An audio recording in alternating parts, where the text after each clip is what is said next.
there was always, you knew that as a Jew you were looked upon as sort of being different, not necessarily hated or even people I mean, again, because we're Jewish, they wouldn't want to have anything to do with you.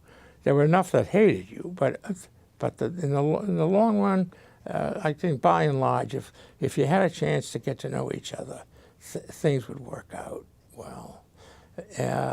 But as I said, some of the people you met, especially if they were officers, who were definitely anti-Semitic, and you couldn't do much about it.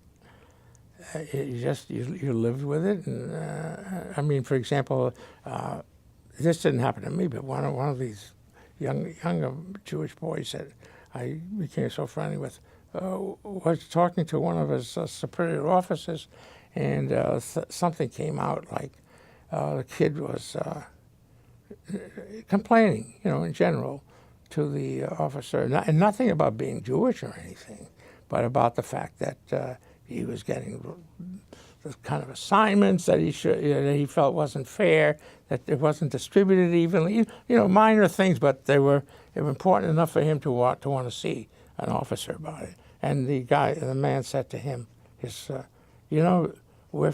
war is being fought for you people, so you better accept anything it's told you.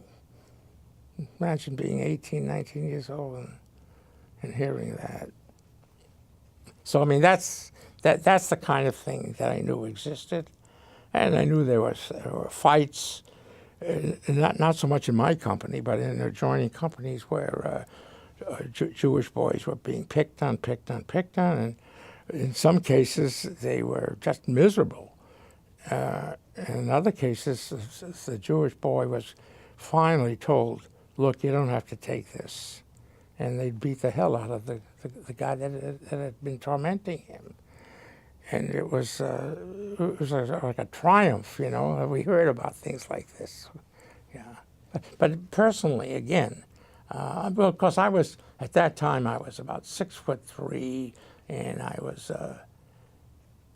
wasn't very big, but I was very, very strong. And I think some of these guys who might have just avoided me.